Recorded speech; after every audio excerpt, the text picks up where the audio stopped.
As far as Tito Sotto is concerned, he is Senate President and will be for a while, with most colleagues still supporting him. He did say, though, that there are plans to install Senator Loren Legarda as the first woman SP.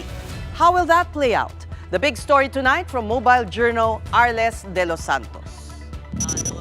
No term sharing will happen between Senate President Tito Sotto and Senator Loren Legarda.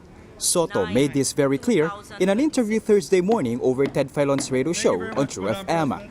Although he did admit being in talks with the majority bloc over plans to elect Legarda as the first woman Senate President before her term ends in 2028.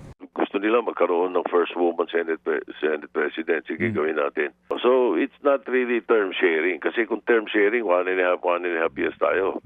Or tigwa 1 year tayo. Di ba? Medyo hindi yun ang tamang term. Ang tamang term is we plan to make her Senate President towards the end of her term. Towards the end of the 20th Congress. But Senator Legarda is neither confirming nor denying anything at this point. She is also careful around media about any hints on what her status will be at the upper chamber in the future or anytime soon. Wala kong ideya, wala kaming pinag-uusapan pa.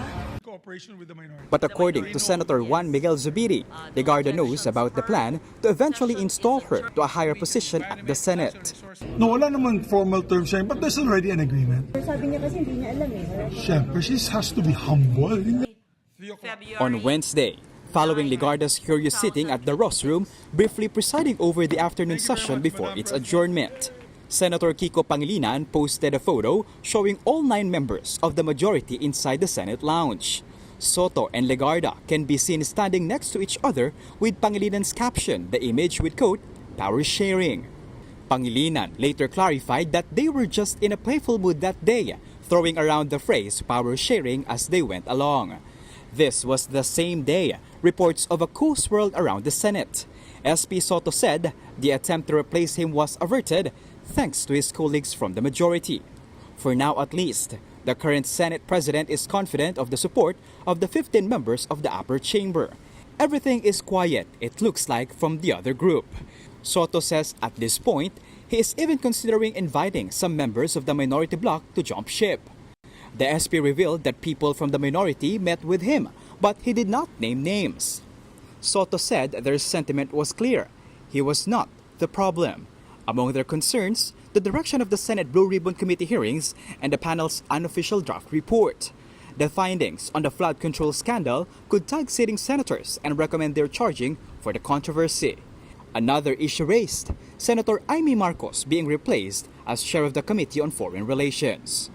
Masyadong marami nakapending na treaty, saka yung issue namin sa against China, yung Foreign Relations Committee medyo favoring yung grupo ng minority pagdating dito sa China Stud.